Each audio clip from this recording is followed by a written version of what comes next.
우리 하나님 말씀을 보도록 하겠습니다.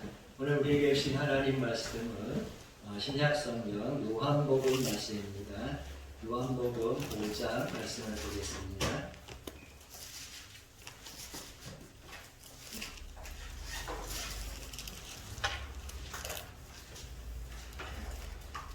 요한복음 5장 39절 말씀입니다. 신약성경 151쪽에 있습니다. 우리 같이 한 목소리로 말씀을 읽도록 하겠습니다. 같이 하셨죠? 5장 39절 있습니다. 너희가 성경에서 영생을 얻는 줄을 생각하고 성경을 연구하거니와 이 성경이 곧 내게 대하여 증언하는 것이니라. 아멘. 오늘 이 말씀을 통해서도 우리 은혜 나누고 또 축복의 길에 서기를 죄로로 축복합니다. 우리 말씀 듣기 앞서서 우리 사랑의 교제 한번 나누겠습니다. 사랑합니다. 감사합니다. 우리 사랑하는 우리 민선이와 명준이가 오랜만에 함께해서 얼마나 감사한지 모릅니다. 주의 은혜가 우리 어린 심령들 위해 늘 임하기를 주의 축복합니다. 한국에서는 장발장으로 알려진 레미 제라블이라는 소설이 있습니다. 프랑스의 빅토르 위고라는 사람이 쓴 소설입니다. 근데 그 빅토르 위고가 한 말 가운데 영국에는 두 권의 책이 있다 이렇게 말했습니다. 두 권의 책이 있는데 하나는 영국이 만든 책이고 하나는 영국을 만든 책이다 이렇게 말했습니다. 그래서 영국이 만든 책이라는 것은 소설가 셰익스피어가 기록한 여러 가지 걸작품들을 말하는 것이 아니겠습니까? 그리고 또 위대한 영국을 만든 책이 있다고 했는데 그게 뭐겠습니까? 바로 성경이라는 의미의 말입니다. 여러분, 영국의 의회 정치 그리고 오늘날 영국을 있게 한 것이 뭐냐? 그 성경에서부터 모든 것이 시작됐다는 사실입니다. 그래서 성경을 통해서 영국은 사회 제도가 이루어지게 되고 경제 체계도 이루어지게 되었고 또 자유민주주의를 실현하게 되었습니다. 그래서 위대한 엘리자베스 여왕은 말하기를 영국의 모든 영토를 버릴지라도 성경을 버릴 수 없다 할 정도로 그 영국의 기반이 되고 근간이 된 것이 성경이라는 겁니다. 여러분, 오늘도 하나님 살아계신 줄로 믿습니다. 영국뿐만 아니라 미국도 말할 것이 없습니다. 미국의 초대 대통령이었던 조지 워싱턴 대통령이 있는데 그가 대통령에 취임하면서 그 연설 가운데 말하기를 성경이 아니면 세계를 우리가 다스릴 수 없다 이렇게 선언했습니다. 그리고 미국의 기초를 세워서 미국을 견고하게 한 이런 토마스 제퍼슨이라는 대통령이 있는데 그도 말하기를 우리는 성경을 기초로 하여 서 있다 이렇게 말했습니다. 특별히 흑인들을 노예에서 해방시킨 에브라함 링컨이라는 대통령은 말하기를 성경은 하나님이 주신 가장 귀한 좋은 선물이다 이렇게 말했습니다. 또 미국에서 가장 위대한 대통령으로 불리는 사람 중에 한 사람이 있는데 그 사람은 무려 4번이나 대통령을 했습니다. 그리고 세계 2차 대전 때의 승리로 이끌었고 미국의 대공황이라고 하는 그 경제적인 위기 속에서 뉴딜이라는 정책을 통해서 크게 나라의 위기를 극복한 대통령이 있는데 그 사람이 루즈벨트 대통령입니다. 근데 이 루즈벨트 대통령이 뭐라 했냐면 어떤 일을 하는 사람이든지 자기의 인생을 참되게 살고자 하면 성경을 연구해야 한다 이렇게 말했습니다. 자기를 만든 위대한 것이 뭐냐? 성경인 하나님의 말씀이었다고 말하는 겁니다. 지난주에도 저희가 잠깐 살펴봤지만은 이 나라 대통령이었던 이 대한민국 정부가 수립되는 이 과정 속에서 이승만 대통령도 마찬가지인데 그가 대한민국 이제 이 나라가 해방이 되어가지고 이제 미국에서 들어와서 이제 첫 번째 그 설교를 했습니다. 연설이죠. 연설을 한 것이 1945년 12월 달이었는데 그가 도착하면서 한 연설 중에 이런 말이 있습니다. 지금 우리나라를 새로이 건설하는 데 있어서 튼튼한 반석 위에 다 세우려는 것입니다. 오늘 여러분들이 예물로 주신 이 성경 말씀을 토대로 해서 세우려는 것입니다. 부디 여러분들께서도 하나님의 말씀을 반석으로 삼아 의로운 나라를 세우기 위해 매진합시다. 이렇게 말했습니다. 그래서 세상 사람들이 뭐라고 말하든지 여러분 아시는 것처럼 이승만 이 초대 대통령은 신실한 그리스도인이었고 이 대한민국을 무엇으로? 하나님의 말씀으로 세우려고 심히 노력했다는 사실입니다. 그래서 초대 재헌 그러한 국회에서도 기도로 시작하였고 재헌 헌법 역시 그 기초적인 사상이 자유와 또 평등 또 더 나아가서 박애라는 세 가지 정신이 있는데 그것이 다 어디에서 왔느냐? 그 헌법 정신이 바로 성경에서부터 왔다는 사실을 부인할 수가 없다는 사실입니다. 여러분 믿음의 사람들은 성경이 하나님의 온전한 말씀이며 조금도 부족함없는 정말로 하나님께 주신 말씀인 것을 확실하게 믿어야 할 줄로 믿습니다. 그래서 우리가 이 하나님의 말씀이라는 사실을 믿고 의심하지 않음에도 불구하고 이 18세기부터 이 인본주의 사상과 또 무신론 그리고 사회주의 사상 또 진화론 이런 것들이 이 세상에서 보편적으로 확장되면서 이 성경이 하나님의 말씀인 것을 사람들이 부인하는 일들이 이렇게 세상에 널리 퍼지게 되었다는 사실입니다. 그래서 이 무신론자였던 니체는 뭐라고 말했느냐? 신은 죽었다 이렇게 선언했습니다.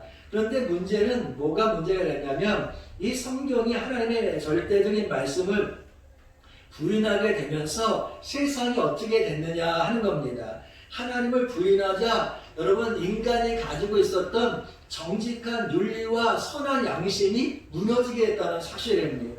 하나님을 두려워하지 않으니까 거짓이 난무하게 되었고 도덕적 가치가 무너지게 된 겁니다. 하나님이 없는 이 세상에서는 뭐가 주인이야? 인간이 주인이 되니까 사람이 가진 이 죄성에 의해서 나오는 인간의 육체적인 욕망과 욕심이 주인이 돼가지고 세상의 법을 만드는 거 아니겠습니까? 거룩함이 부인되고 경건함이 부인되고 순결함이 부정되는 시대가 찾아왔다는 사실입니다. 하나님이 두렵고 또 하나님이 두렵지 않으니까 이 세상에서 정의나 공의는 뭐였느냐? 사라지게 됐다는 사실입니다. 이것이 심각한 문제가 된 겁니다. 여러분 만약 우리가 하나님이 없다고 생각하고 그렇게 산다면 당장에 여러분도 거짓의 사람이 될 것이고 윤리와 도덕 이런 양심의 가치는 무너지게 될 것이고 정말로 자기가 좋은 대로 행하는 그런 타락한 본질적인 부패한 인간이 될 것이 아니겠습니까? 그래도 우리가 하나님이 살아계심을 믿으니까 양심을 지키려고 하는 것이고 그래도 하나님 살아계심을 믿으니까 공의와 정의를 믿고 도덕과 윤리를 지키려고 하는 것이 아니겠습니까? 그런 걸 보면 이 세상에 그리스도인들이 없다면 이 세상은 정말 어둠으로 가득 찰 것이고 무너질 수밖에 없다는 사실을 우리 그리스도인들이 새롭게 깨닫게 된다 하는 사실입니다. 여러분 예수님은 마태복음 5장 18절에서 말하기를 진실로 너희에게 이르노니 천지가 없어지기 전에는 율법의 1.2획도 결코 없어지지 아니하고 다 이루리라. 할렐루야. 이렇게 말씀하셨습니다. 세상이 멸망한다고 해서 사라지는 것이 아니라 하나님의 말씀은 세상의 멸망이 한달지라도 존재하고 역사하는 것이 뭐다? 하나님의 말씀이다. 이렇게 예수님께서 선언하신 겁니다. 여러분 하나님의 말씀은 영원한 말씀인 줄로 믿습니다. 얼마나 이 공산주의 국가 또 사회주의 국가인 중국과 북한이 성경을 없애려고 노력하고 있는지 모릅니다. 심지어 요즘은 대한민국 정부조차도 나서가지고 북한에다가 성경을 보내는 것을 불법이라고 이렇게 막고 있는 것을 우리가 보지 않습니까? 이렇게 하나님을 없다고 주장하고 하나님을 무시하는 이 사회주의 무정도 더 나아가서 무신론자들은 여러분 하나님의 말씀인 이 성경이 세상에 퍼지는 것을 굉장히 두려워하고 무섭게 생각한다는 사실입니다. 이렇게 성경이 전파되는 것을 막는 것은 다른 것이 아니라 하나님의 살아계심을 부정하는 마음이 그들 속에 있기 때문이라는 사실입니다. 여러분, 사람들이 마음에 하나님을 없다고 말하고 하나님을 부정한다고 해서 살아계신 하나님이 사라지는 것이 아니라는 사실입니다. 하나님 오늘도 말씀하시고 역사하시고 인도하시는 줄로 믿습니다. 그래서 역사를 보면 사회주의자들과 이 독재자들이 성경을 굉장히 두려워하고 성경을 굉장히 무수하는데 그 이유는 성경에는 영적이고 육적인 자유와 또 더 나아가서 하나님 주시는 그런 박애정신의 사랑과 인간의 평등이라는 이 3대 정신과 더불어서 영생이라는 구원의 능력이 성경에 있기 때문이라는 사실입니다. 이런 인간의 자유, 평등, 또 사랑을 기록한 것이 바로 성경이요. 그렇게 기록하게 하신 분이 누구냐? 하나님이신 줄로 믿습니다. 때문에 그 어떤 사람도 하나님이 주신 이 자유, 또 평등, 사랑, 이 정신을 막을 수가 없다는 사실입니다. 여러분, 우리 안에는 예수 믿는 사람에게는 하나님 주신 자유가 있는 줄로 믿습니다. 영적인 자유가 있고 정신의 자유가 있고 양심의 자유가 있는 겁니다.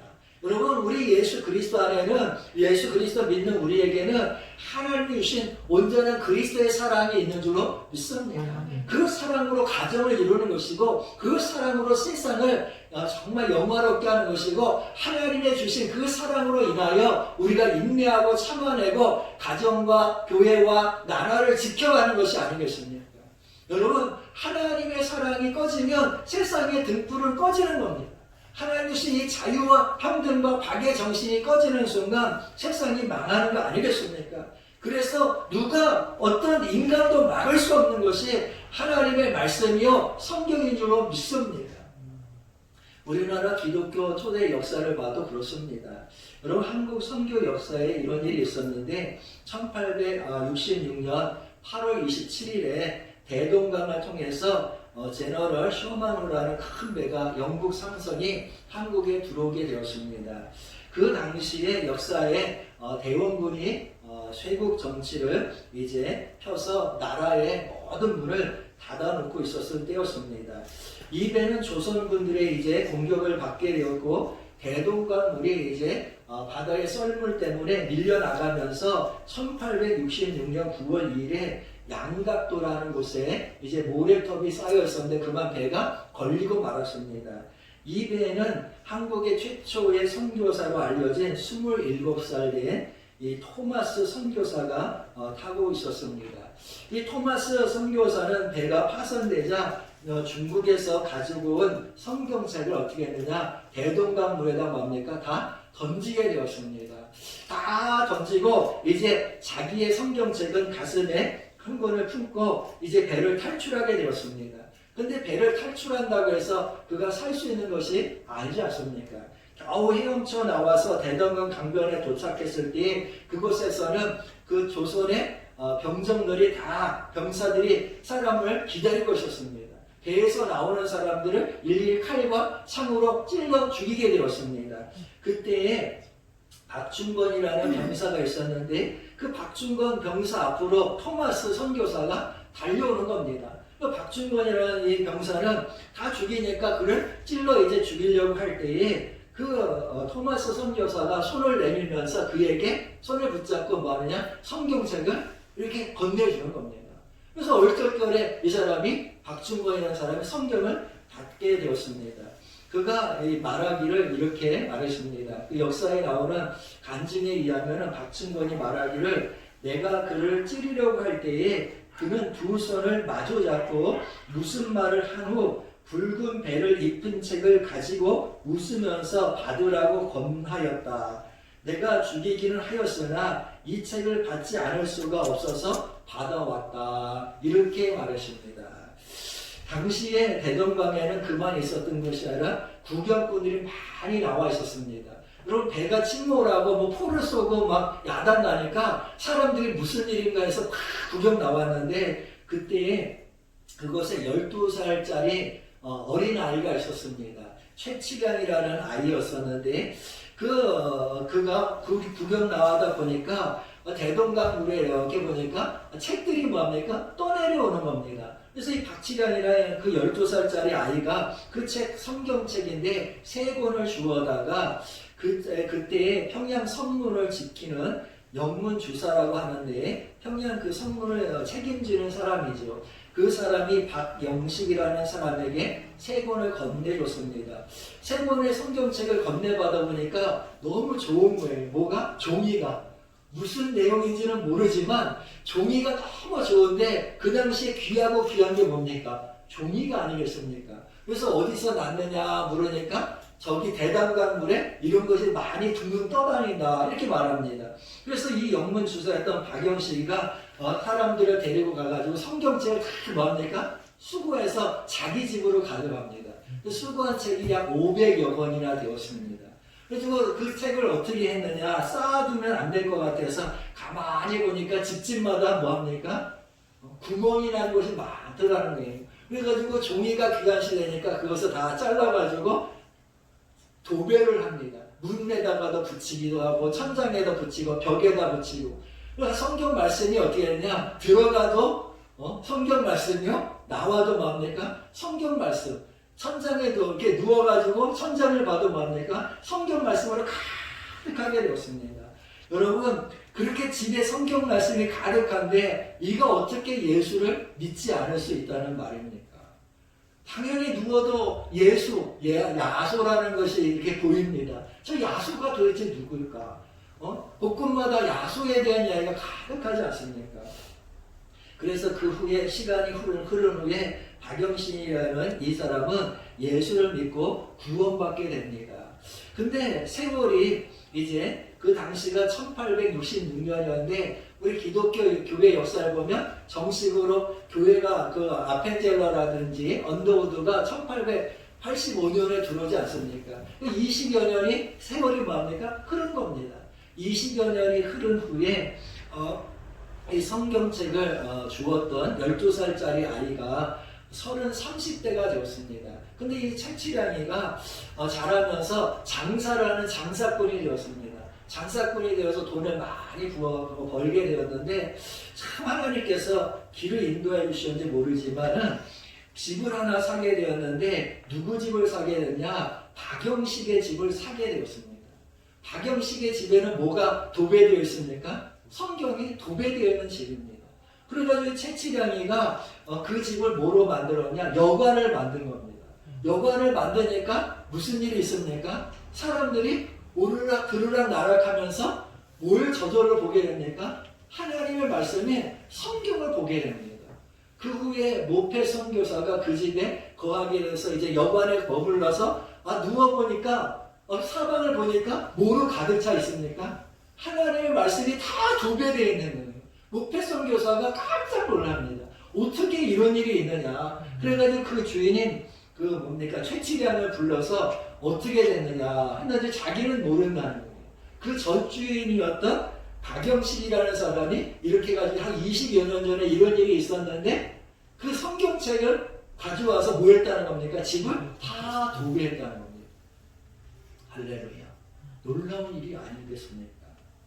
그래서 이 성경책이 이제 도배된 이 집을 이제 우리 최치량이라는 분이 이제 하나님을 믿게 되고 예수를 이제 모페 선교사를 통해서 믿어 세례를 받게 되면서 그곳을 뭐로 헌납했느냐? 내 집을 뭐로 삼아라? 교회로 사용하세요. 해가지고 여관이었던 그 집을 교회로 뭡니까? 사용하게 되었습니다. 할렐루야. 그래서 그 교회가 바로 유명한 널다리 교회라는 곳으로 이름을 이제 간판을 붙이게 되었고, 이 널다리 교회가 나중에 장대현이라는 한자로 순수한 말로는 널다리고 한자로는 장대현인데 장대현 교회로 이름을 이제 바꿨습니다. 근데 이 장대현 교회가 어떤 교회입니까? 아시는 것처럼 1907년에 길선주 장로가 자신의 죄를 회개하고 성령이 충만해서 성령의 폭발운동, 정말 이 1907년을 통해서 한국교회가 크게 부흥하는 기초가 된 교회가 장대형 교회가 아니겠습니까? 결국 하나님께서는 이 토마스 선교사를 정말로 하나님 앞에 생명을 피 뿌려 드리게 하시고 성경책을 받은 박진권이라는 사람을 통해서 또 더 나아가서 최치량과 박영식이라는 사람을 통해서 정말 예수 그리스도의 복음을 전하게 되었고 하나님 나라를 확장시킨 줄로 믿습니다. 여러분 세상 사람들은 이렇게 정말 폐쇄 정책 또 쇄국 정책을 통해서 하나님의 말씀을 막지만 하나님의 말씀은 살아서 운동력 있고 역사가 있어서 그 어떤 사람도 그 아무도 막을 수 없는 것이 하나님의 말씀인 줄로 믿습니다. 여러분 하나님은 오늘도 살아계신 줄로 믿습니다. 하나님의 이 살아계신 그 하나님의 말씀이 이 성경책을 인간의 사상과 철학과 그리고 인간이 가진 어떤 것이 막을 수 있다는 말입니까? 그러므로 여러분 우리가 하나님의 말씀에 더욱서 순종하기를 진실을 원합니다. 오늘 말씀에 예수님께서 뭐라고 하셨느냐? 너희가 성경에서 영생을 얻는 줄로 생각하고 성경을 연구하거니와 이 성경이 곧 내게 대하여 증거한 것이라. 할렐루야. 이렇게 말씀하셨습니다. 여러분 우리가 성경을 읽는 이유가 뭐냐? 어떤 역사적 사실이나 이스라엘 민족에 대한 지식을 얻기 위해서 성경을 읽는 것이 아니라는 사실입니다. 또 인간의 어떤 사상과 철학과 가치 또 양심의 회복을 위해서 읽는 것도 아닌 것입니다.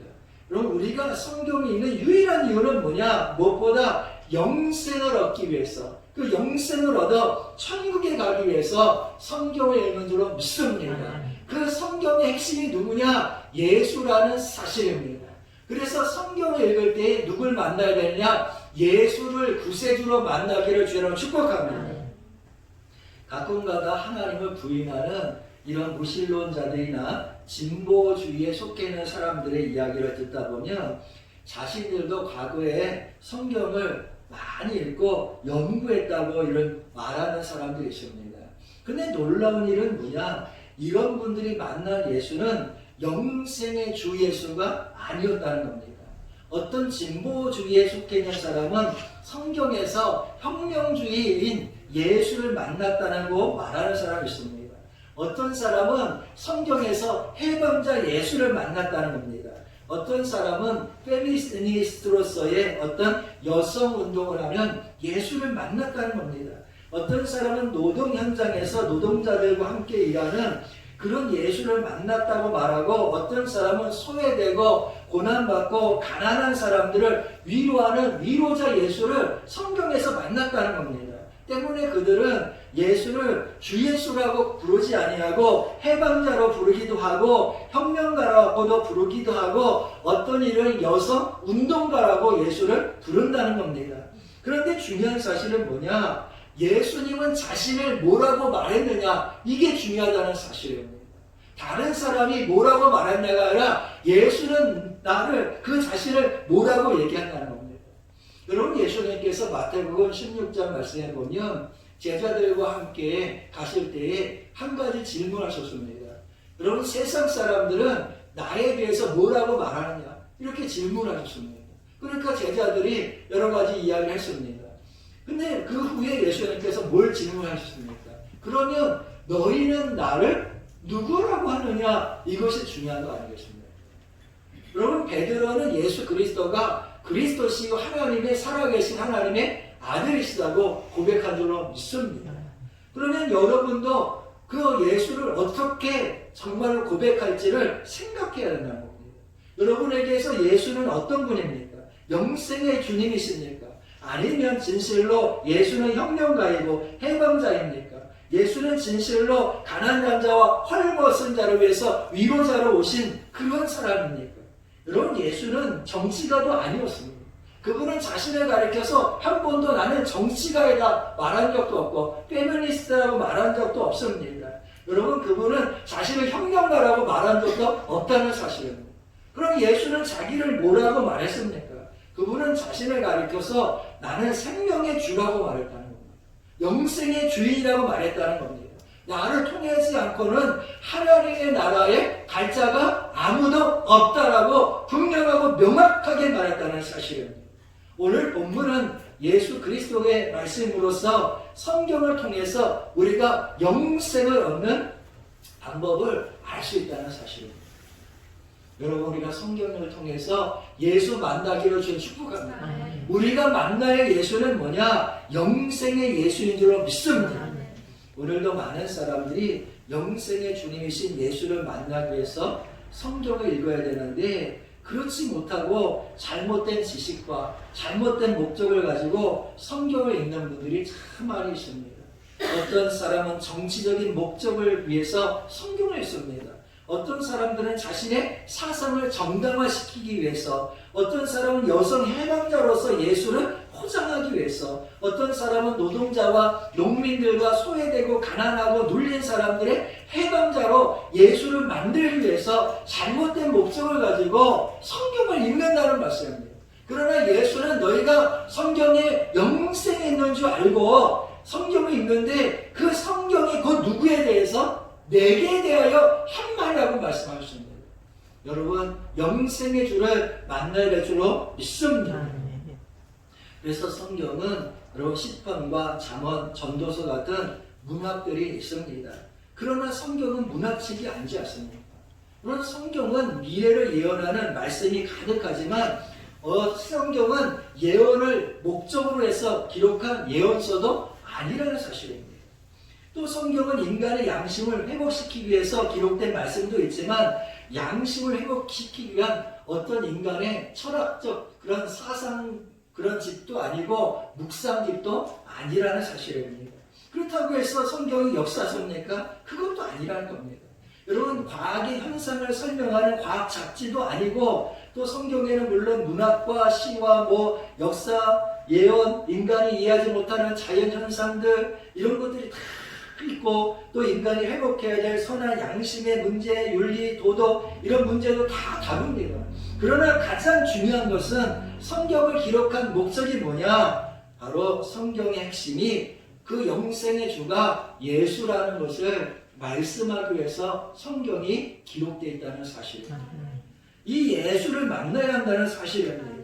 여러분, 시와 문학과 사상, 역사, 가치, 철학, 윤리, 도덕 또 더 나아가서 율법과 인간에게 자유와 해방을 주는 이 여러 가지 일들이 기록되어 있지만 여러분, 그 목적이 뭐냐? 바로 예수가 구원자요 영생의 주라는 사실을 가르쳐주기 위해서 기록되어 있다는 사실입니다. 나는 여러분 꼭 예수 만나기를 진실로 원합니다. 사도 요한은 요한복음 20장 31절에서 자신이 성경을 기록한 이유에 대해서 두 가지를 기록하고 있습니다. 이 요한복음 20장 31절 말씀 보면 뭐라고 기록됐느냐? 우리 같이 한 번만 요한복음 폈으니까 찾아서 읽도록 하겠습니다. 요한복음 20장 31절 말씀입니다. 맨 끝에 있습니다. 요한복음 맨 마지막. 네, 요한복음 20장 31절. 자, 찾으셨나요? 같이 우리 읽도록 하겠습니다. 184쪽에 있습니다. 31절. 오직 이것을 기록함은 너희로 예수께서 하나님의 아들 그리스도이심을 믿게 하려 함이요 또 너희로 믿고 그 이름을 힘입어 생명을 얻게 하려 함이니라. 아멘. 여러분, 두 가지 이유가 있습니다. 오직 이것을 기록하면 첫째가 너희로 예수께서 하나님의 아들 그리스도이심을 믿게 하기 위해서 성경이 기록됐다. 두 번째는 뭡니까? 너희로 믿고 그 이름을 힘입어 생명을 얻게 하려 함이라. 할렐루야.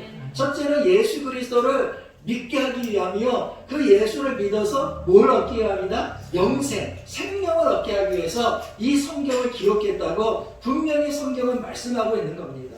따라서 여러분, 우리가 성경을 읽을 때마다 말씀을 들을 때마다 꼭 만나야 될 분이 누구냐? 영생의 주님이신 예수를 만나기를 주님 축복합니다. 우리가 하나님 앞에 예배드리는 이유가 뭐냐? 영생의 주 예수 만나서 구원함을 얻기 위함인 줄로 믿습니다. 이것이 첫째 목적입니다. 그래서 우리의 영혼이 예수 만나면 하나님께서 우리의 삶 속에 함께 하심으로 우리의 길이 열리는 것이고 창조하신 목적을 이루며 우리 인생이 행복한 길로 축복의 길로 나아가는 것입니다. 여러분, 나는 여러분이 이 예수 만나서 구원에 합당한 인생 되기를 진실로 원합니다. 그래서 우리가 인생에 살면서 마지막으로 말씀드릴 아주 중요한 주제가 있는데, 만약 우리가 이 성경이 유일한 주제가 예수라는 것을 알았다면 이제부터 우리가 어떻게 살아야 되냐, 성경을 내 인생의 기준으로 삼아야 한다는 사실입니다. 성경이 내 삶의 표준이 되기를 주님 축복합니다. 그런 성경을 흔히 뭐라고 말하냐, 캐논이라고 말합니다. 캐논이라는 말은 기준이라는 뜻이고 규범이라는 뜻이요, 더 나아가서 잣대라는 뜻이 아니겠습니까? 잘하는 겁니다. 근데 여러분, 오늘날 우리 인생이, 우리 삶이 고통당하고 아파하고 정말 상처받고 분쟁하고 다투며 싸우는 이유가 뭐겠습니까?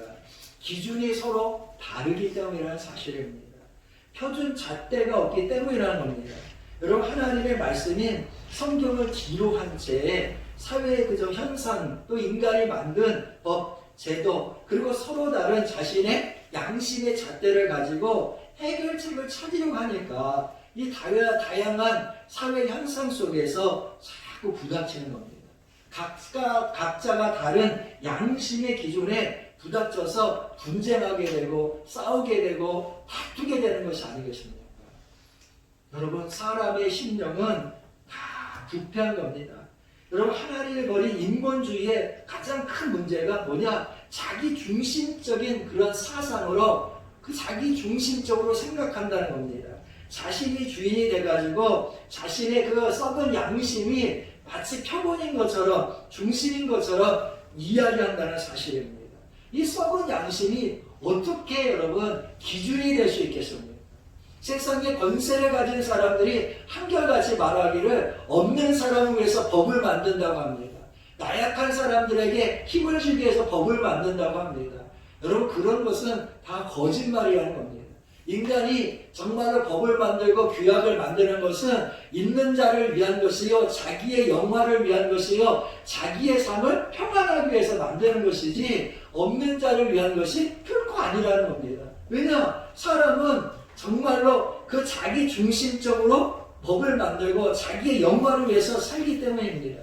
그러나 성경은 이 세상을 창조하신 하나님의 말씀이고, 인간을 창조하신 하나님의 그 말씀으로 우리가 어떻게 살아야 될지를 기록하고 있는 유일하고 참된 말씀인 줄로 믿습니다. 그래서 여러분, 말씀대로 살게 되면 우리의 인생이 달라지게 되는 것입니다. 여러분, 말씀대로 살면 우리의 삶이 고난에서 벗어나게 되는 것이고, 말씀대로 살게 되면 인간의 가치가 높아지게 되는 것이고, 하나님께서 주시는 영적인 자유와 양심의 자유를 지킬 수 있는 것이 바로 하나님의 말씀인 이 성경인 것입니다. 하나님 여러분, 정말 우리가 행복해지려면 말씀에 순종하여 살기를 주님으로 부탁드립니다. 우리는 이미 이 공산주의나 또 인본주의가 실패한 사상이라는 것을 너무 잘 알고 있습니다. 여러분이 알고 있는 세상의 사상을 생각해 보세요. 세상의 여러분 가치나 여러분 철학을 붙잡고 사는 인생을 보십시오. 여러분, 지금까지 모든 인간이 만든 제도, 인간이 만든 사상, 철학, 가치는 다 뭐였느냐? 실패했습니다. 만약에 성공했다면 이 땅에 이렇게 불편하지 않다는 사실입니다. 다 행복할 수 있고, 다 정말로 기쁘게 인생을 살 수 있고 공평할 거 아니겠습니까? 그러나 인간이 만든 법과 제도는 온전하지 못하고 실패한 것입니다. 그 어떤 사상도, 자본주의도 마찬가지고, 정말로 여러분 사회주의도 다 실패한 사상입니다. 그것은 인본주의이기 때문입니다. 그러나 여러분 생각해 보세요. 누구도 하나님의 역사를 실패한 역사라고 말하지 않는다는 겁니다. 하나님이 실패했다고 말하는 사람이 아무도 없다는 겁니다. 그러면 우리가 어떻게 살아야 됩니까? 세상의 철학과 가치로 살아야 됩니까? 아니면 실패하지 않는 하나님의 말씀에 순종하여 살아야 됩니까? 여러분, 우리가 하나님의 말씀을 따라 살아야 될 이유가 여기에 있는 것입니다. 구약 성경을 통해서 우리가 하나님을 떠난 이스라엘 백성들이 어떤 삶을 살았는지 잘 알고 있습니다. 여러분, 하나님을 떠난 이스라엘 백성들은 모두 다 저주의 길로 갔고 망하는 인생이었고 자유를 빼앗긴 채 정말 포로가 되어서 이방인에게 억눌림 받고 상처받고 고통받는 그 시대를 경험하지 않았습니까? 우리가 잘 되려면 인본주의를 버리고 하나님 중심의 삶을 살아야 하는 것입니다. 이것이 하나님께서 우리에게 말씀하시는 겁니다. 그래서 성경이 우리 인생의 잣대가 되게 하는 거예요. 그래서 인생을 우리가 살아가는 동안에 지혜가 부족하면 하나님의 말씀이 어떠한지를 깨닫고 하나님의 말씀에 순종하려고 하면 길이 없어 보여도 길이 열리는 겁니다. 홍해의 문이, 그 문이 없어도 홍해가 열린 것처럼 열려지는 것이고 태양이 멈춰지는 기적의 역사가 일어난 줄로 믿습니다. 그래서 인생의 기준이 내가 아니라 하나님이 돼야 되고 말씀이 돼야 여러분의 인생이 실패하지 않는 것입니다. 여러분, 세상의 철학을 따라 살면 반드시 실패합니다. 그러나 하나님의 말씀대로 살면 오늘 말씀대로 정말로 여러분의 인생은 정말 영생의 복이 임하게 될 것이고 예수 그리스도께서 주인 되신 그 인생에는 진정한 자유와 진정한 기쁨과 진정한 사랑과 소망이 넘치는 그런 가정과 그 삶이 된다는 사실입니다. 왜냐? 하나님의 말씀은 영원한 말씀이요 실패하지 않은 말씀이기 때문이라는 사실입니다. 여러분, 하나님의 이 말씀인 성경이 여러분에게 참된 진리인 것을 믿습니까? 여러분 인생의 길인 것을 믿습니까? 그리고 그것이, 그 말씀의 핵심이 예수요 영생의 주님이신 것을 믿습니까? 그러면 여러분 결단하기 원합니다. 우리가 어떻게 살아야 되냐? 예수의 말씀대로 살고 정말 하나님의 말씀이 성경이 참된 유일한 구원의 진리인 것을 깨닫고 오늘 말씀처럼 이 요한복음의 말씀처럼 정말로 그 영생의 길이 예수인 것을 알아서 그 예수와 동행하는 여러분 인생 축복의 삶이 되기를 주의 이름으로 축원합니다. 기도하겠습니다. 하나님 감사합니다. 우리가 성경에서 영생 얻는 줄 알고 성경을 상고하건대 그 영생의 핵심, 그 중심이 예수라는 사실을 오늘 또다시 깨닫게 되었습니다. 영생의 주여, 우리의 영혼을 붙잡아 주옵소서. 주님만 붙잡고 살기 원합니다. 하나님의 말씀이 영원한 말씀이요 실패하지 않는 하나님의 절대 가치라는 사실을 깨달아 알고 살기 원합니다. 이제 마음의 결단을 내립니다. 주만이 우리의 생명이심을 고백합니다. 주만이 우리 인생의 길이심을 고백합니다. 주여 우리를 붙잡아 주시옵소서. 주님만 바라보고 살게 하여 주시옵소서. 감사하여 예수님의 이름으로 축복하고 기도하옵나이다. 아멘. 진실로 날마다 주 예수와 함께하기 원합니다.